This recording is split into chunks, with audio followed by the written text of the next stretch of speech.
मैंने देखा बहुत सारे टीवी शोज़ के ऊपर एक शोर मचा हुआ है कि जी राना सनाउल्लाह साहब ने फ़लाँ कह दिया, ख्वाजा आसिफ साहब ने फ़लाँ कह दिया। तो सबसे पहले तो मैं एक वो चीज़ क्लियर करना चाहती हूँ कि ये तमाम वो लोग हैं जिन्होंने अपनी पूरी ज़िंदगी इस मुल्क को दी है, इस मुल्क की खिदमत के लिए वक्फ की है, इस मुल्क के लिए तो दिया, एक दो चीजें ली भी है इस मुल्क से उन्होंने। इस शख्स ने अपनी पूरी ज़िंदगी, अपनी फैमिली लाइफ, अपना हर चीज़, अपना माल, अपनी बिजनेसेस, अपनी हर चीज़ कुर्बान की पाकिस्तान के लिए। उसको बहुत तकलीफ होगी जब आप उस पाकिस्तान पे हमला करेंगे, जब आप उस पाकिस्तान की जब आप उस पाकिस्तान। आमिना साहिबा, मुज़ाकरात पर इम्पैक्ट देख रही हैं? आपको लगता है तहरीक इंसाफ का रद्द-ए-अमल चेंज होगा या आपका रद्द-ए-अमल उनके साथ को बदलेगा इस फैसले के बाद? देखिए जी, गवर्नमेंट का तो एक ही रवैया है डे वन से, और हम चाहते हैं कि हमेशा वही रहे। इन्होंने डिलेज किए, इन्होंने बुरा भला कहा, धरने किए, जलसे किए, आग मैं कतई कलामी की माजरत चाह रहा हूँ। आपने साथ में उनको प्रोपोगेंडा भी कहा है, मुज़ाकरात भी चल रहे हैं, साथ में पॉइंट आउट करके प्रोपोगेंडा भी कहा जा रहा है, क्रिटिक भी की जा रही है, तो कहीं ना कहीं तो थोड़ा सा नहीं, मैं उसी पे आ रही हूँ ना। देखिए जी, एक तो पहली बात अली, मैं एक चीज़ क्लैरिफाई करना चाहती हूँ। पिछले कुछ दिन से मैंने देखा बहुत सारे टीवी शोज़ के ऊपर एक शोर मचा हुआ है कि जी राना सनाउल्लाह साहब ने फ़लाँ कह दिया, ख्वाजा आसिफ साहब ने फ़लाँ कह दिया।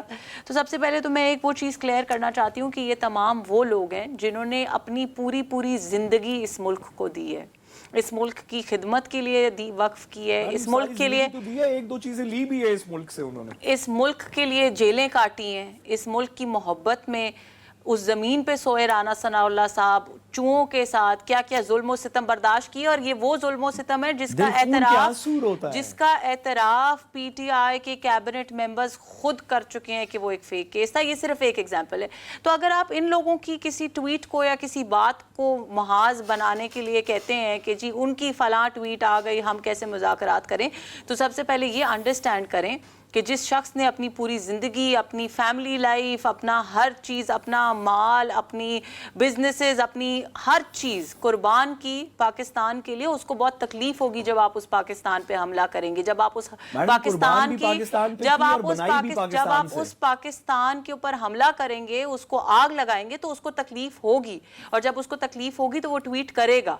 वो आपकी तरह आग नहीं लगाएगा, क्योंकि वो पढ़ा लिखा, समझदार, बाशऊर, पाकिस्तान से मोहब्बत करने वाला इंसान है, लेकिन वो ट्वीट ज़रूर करेगा। सबसे पहली चीज़। दूसरी बात, जहाँ तक मुज़ाकरात की सेकंड फेज़ की बात है, तो बात यह है कि मुज़ाकरात, हम तो डे वन से बैठे हैं, हम तो कहते हैं आएँ, हमसे बात करें, मेहरबानी करें, हमारे पे हमसे बात करें।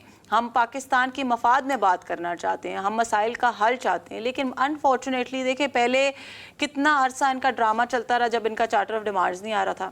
अब जब चार्टर ऑफ डिमांड्स आया है तो आई एम सॉरी टू से what a joke it is. मुझे ये बताएं, ये कहना कि तमाम सूबों की हुकूमतें हमें फैसिलिटेट करें और 9 मई के मुजरिमान को बेलें दिलवाएं, क्या हुकूमतें इस काम के लिए हैं? अगर जिस तरह से आप मुल्क चलाते रहे, आप क्या चाहते हैं कि आइंदा आने वाले सालों में भी मुल्क का वही बेड़ा गर्क होता रहे जो आप करते रहे?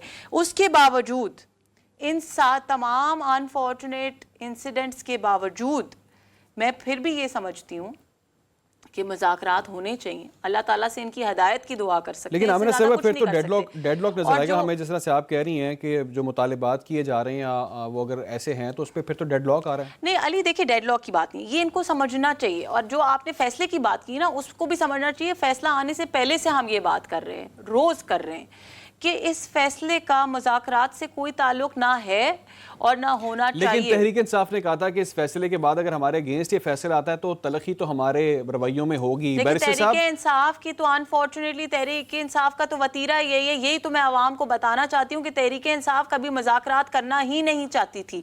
पहले उन्होंने ड्रामा किया कि हम मुज़ाकरात करना चाहते, जब मुज़ाकरात शुरू हो गए तो उन्होंने चार्टर ऑफ डिमांड्स देने से इनकार कर दिया। अब उन्होंने चार्टर ऑफ डिमांड्स भी ये जानते हुए दिया है कि बस फैसला आने वाला है तो चार्टर ऑफ डिमांड्स पे कौन सा कोई बात होनी है। अब चार्टर ऑफ डिमांड्स दे देते क्योंकि हमारे पास अगला डिलेइंग टैक्टिक आ गया। अब 2 दिन बाद हम फैसले को बहाना बना के फिर